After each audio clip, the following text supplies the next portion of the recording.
నమస్కారం city news కి స్వాగతం. ముందుగా ముఖ్యాంశాలు.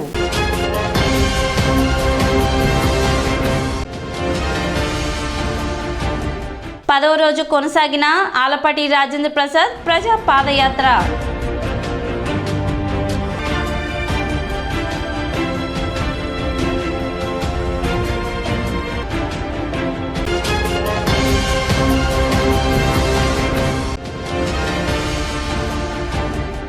జనసేన నేత బాలశౌరికి ఘన స్వాగతం పలికిన టీడీపీ జనసేన శ్రేణులు.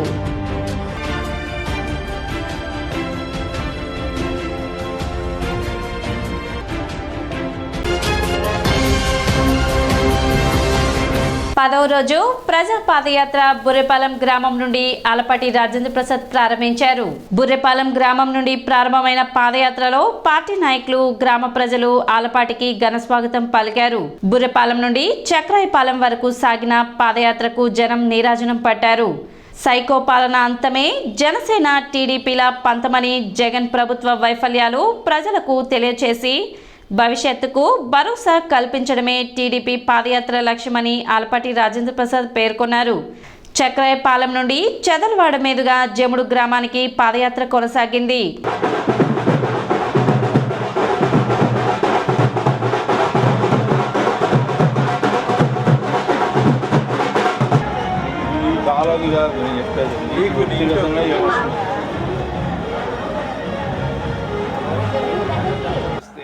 మీకు ఒప్పుకోకపోతే 10,500 చేసింది. మేము 10,500 నుంచి ₹1 పెంచకుండా 5 ఏళ్ళు మీ చేత పని చేయించుకుంటే మీరు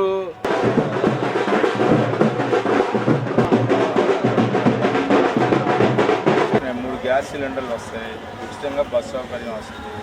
2 బిడ్డలున్నా 3 బిడ్డలున్నా వాళ్ళందరూ 15,000 కడికి వస్తుంది. 18 ఏళ్ళు నిండితే ప్రణాళికలో, నీ సంకల్పంలో అయ్యా నీ నామం పేరిట నా తండ్రి, నీ కృపను బట్టి నా ప్రభు ఈ దినము మా ప్రియులు, దీని దాసులు, పెద్దలు, నా తండ్రి నాయకులు, ప్రభు నా తండ్రి ఈ ప్రణాళిక ద్వారా మీరు ఏర్పాటు చేసుకున్నారు.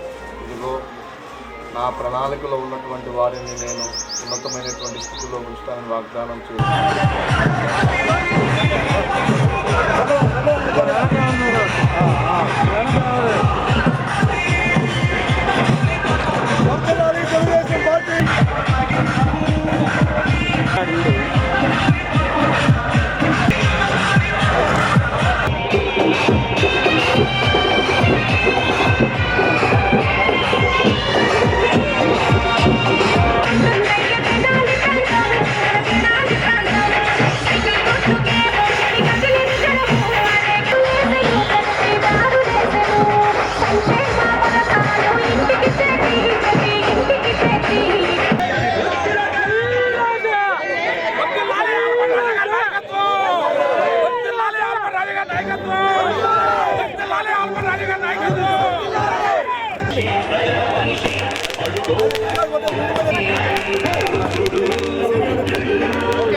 ఎంతమంది దగ్గరికి ఉన్నాను క్యాన్సర్ పిల్లలు తమ్ముడు నేనున్నాను అన్నాడు.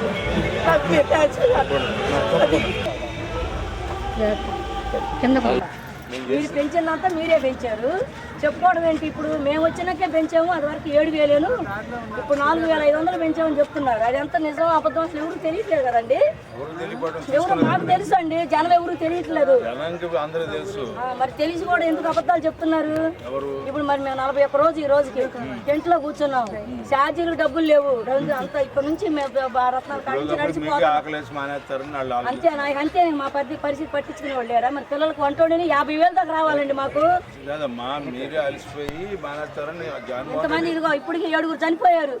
మరి ఆ చచ్చిపోయిన వాళ్ళు ఏమన్నా కొంచెం చూడాలా వద్దా? వాళ్ళ ఫ్యామిలీలకి సహాయం చేయాలి. ఎప్పుడో ఇస్తాడంట. మరి మీరన్నా మేనిఫెస్టో వల్ల మేము ఇప్పుడు జూన్ నెలలో ఇస్తామన్నాం సార్. జూన్ నెలలో ఇవ్వండి, మాకు జీవో ఇవ్వండి. మీరు ఎంత ఇస్తారో జూన్ నెల నుంచి మరి ఎవరన్నా రాని మాకు మేమైనా ఫెస్టివల్ మీరన్నా పెట్టండి, వాళ్ళన్నా పెట్టండి. 4 సార్లు 6 సార్లు పిలిచారు ఇప్పుడు అన్నాం కానీ మేము కూడా చూసుకోవాలిగా, మా డబ్బు వచ్చిందో చూసుకొని నీ గురించి అంత ముందర పెంచింది కూడా మేమే అని చెప్తున్నాం. అవునండి, మాకు తెలుసు, మేము చెప్తున్నాం. అది కాదు, నీకు ఉద్యోగం ఇచ్చింది మేమే, అవును, పెంచింది మేమే, అవును ఏంటి అన్ని చేసింది మేమే.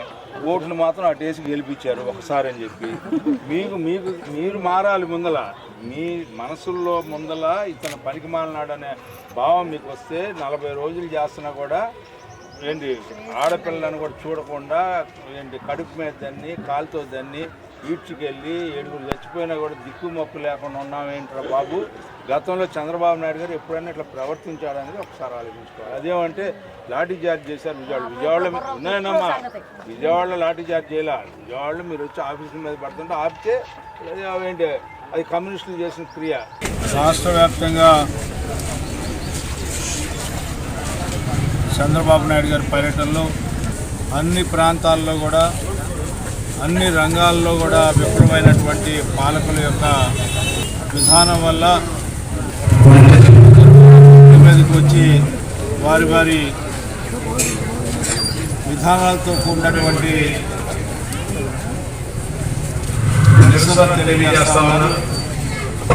ఈ 4 సంవత్సరాల 9 నెలల కాలంలో ఎవరిని కూడా సంతృప్తిపరచలేనటువంటి పాలకులు ఎవరైనా ఉన్నారంటే అది జగన్మోహన్ రెడ్డి గారు చెప్పి చెప్పుకోవచ్చు.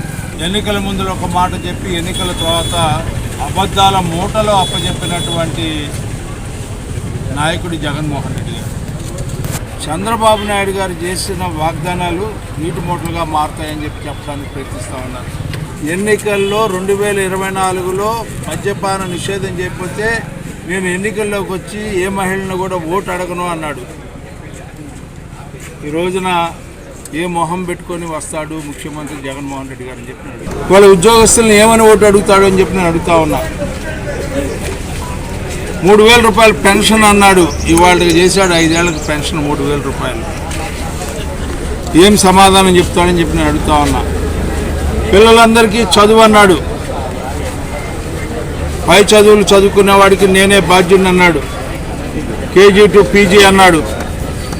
ఇవాళ పీజీలకి రీఎంబర్స్మెంట్ ఎందుకు ఇవ్వలేకపోతున్నాడు ఈ యొక్క ముఖ్యమంత్రి? వీళ్ళు చదువుకోవడానికి వీలు లేదా? వీళ్ళ పిల్లలేనా లేకపోతే సామాన్య ప్రజానీకం చదువుకోవడానికి వీలుందా అని చెప్పి నేను అడుగుతా ఉన్నా, ప్రశ్నిస్తా ఉన్నా. సమాధానం చెప్పలేను. ప్రజలకు న్యాయం జరగాలంటే కాంగ్రెస్ పార్టీ అధికారంలోకి రావాలని తెనాలి కాంగ్రెస్ పార్టీ అసెంబ్లీ నియోజకవర్గ కన్వీనర్ చందు సాంబశివుడు అన్నారు. దివంగత నేత ముఖ్యమంత్రి డాక్టర్ వైఎస్ రాజశేఖర్ రెడ్డి కుమార్తె షర్మిలారెడ్డి కాంగ్రెస్ పార్టీ అధ్యక్షురాలుగా నేడు బాధ్యతలు తీసుకోవడం పట్ల ఆయన హర్షం వ్యక్తం చేశారు. ఇప్పుడున్న వైసీపీ కాంగ్రెస్ పార్టీకి ఏమాత్రం ప్రత్యామ్నాయం కాదని, అసలైన కాంగ్రెస్ పార్టీ మాదేనని, రాబోయే రోజుల్లో కాంగ్రెస్ పార్టీ అధికారంలోకి వచ్చి పేద ప్రజల ప్రభుత్వం చేస్తామని అన్నారు. మా ప్రియతమ నాయకులు మాజీ ముఖ్యమంత్రి వర్యులు శ్రీ వైఎస్ రాజశేఖర రెడ్డి గారి యొక్క తనయ శ్రీ షర్మిలారెడ్డి గారు మా కాంగ్రెస్ పార్టీ ఆంధ్రప్రదేశ్ రాష్ట్ర విభాగానికి అధ్యక్షురాలుగా నియమితులై బాధ్యతలు స్వీకరించేటువంటి రోజు. మీ కాంగ్రెస్ పార్టీ భావజాలం ఉన్నటువంటి వ్యక్తులందరూ కూడా ఓట్లేస్తే ఆ ఓట్లు తీసుకెళ్ళి మత పార్టీ అయినటువంటి ఆర్ఎస్ఎస్ కంట్రోల్ చేసేటువంటి బీజేపీ మోడీ గారికి సాష్టాంగ ప్రణామాలు ఇచ్చి మోడీ గారికి అప్పచెప్పడం జరిగింది. ఇప్పటికైనా మన ప్రజలందరూ ఆలోచించండి, తెలుసుకోండి, మీ ఓటు తీసుకెళ్ళి ఎటు హైజాక్ అవుతుందో, ఎవరు నిజమైనటువంటి ప్రజాస్వామ్యమైనటువంటి కాంగ్రెస్ పార్టీయో, ఎవరు మీకు మంచి పరిపాలన అందిస్తారో ఇప్పుడైనా తెలుసుకోండి. అందులో భాగంగానే రాజశేఖర రెడ్డి గారి కుమార్తె కూడా మొట్టమొదట అన్న మా వైసీపీ మంచిది అనుకుని వెళ్ళి తనకు కూడా తన సొంత అన్న దగ్గర కూడా న్యాయం జరగకుండా కాంగ్రెస్ పార్టీలోని అన్ని కులాలకి మతాలకి వర్గాలకి పేద బడుగు బలహీన వర్గాలకి న్యాయం జరుగుతుందని చెప్పేసి తెలుసుకుని నమ్మి తిరిగి కాంగ్రెస్ పార్టీలో చేరి రాహుల్ గాంధీ గారిని ప్రధానమంత్రి చేస్తానికి నా వంతు కృషి చేస్తానని చెప్పేసి మా కాంగ్రెస్ పార్టీలోకి వచ్చింది. అధ్యక్ష బాధ్యతలు స్వీకరించేదానికి తెనాలి నియోజకవర్గం నుంచి కాంగ్రెస్ పార్టీ శ్రేణులంతా కూడా కదిలి ముందుకెళ్తున్నాయి. అయోధ్యలో రాముని ప్రాణ ప్రతిష్టకు విశేష కృషి చేసిన ప్రధాని నరేంద్ర మోదీకి ప్రత్యేక కృతజ్ఞతలు తెలుపుతున్నామని బీజేపీ నాయకులు పాటిబండ్ల రామకృష్ణ అన్నారు. రామ మందిర ప్రాణ ప్రతిష్ఠ సందర్భంగా 22వ తేదీన ప్రజలు తమ ఇళ్లలో ప్రత్యేక పూజలు నిర్వహించాలని ఈ సందర్భంగా రామకృష్ణ విజ్ఞప్తి చేశారు.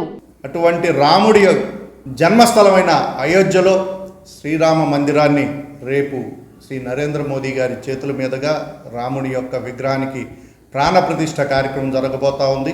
ఇది నిజంగా మనందరం కూడా చాలా ఆనందిస్తున్న విషయం, అదేవిధంగా ఎంతో గర్వపడాల్సిన విషయం.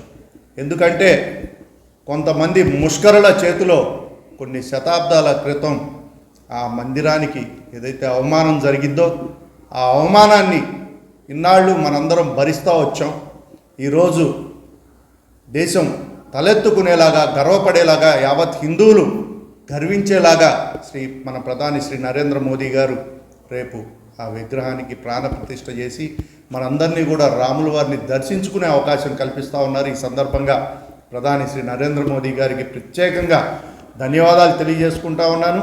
రేపు సాయంత్రం అందరం కూడా మన పూజా మందిరంలో ఒక 2 దీపాలు, ఇంటి బయట 2 దీపాలు, బయట తులసి కోట దగ్గర ఒక దీపం, ఇట్లా 5 దీపాలు వెలిగించి నిజమైన దీపావళిలాగా మనందరం కూడా దీన్ని జరుపుకోవాలని కూడా ఈ సందర్భంగా విజ్ఞప్తి చేస్తాం. ఇప్పుడు ఒక చిన్న విరామం.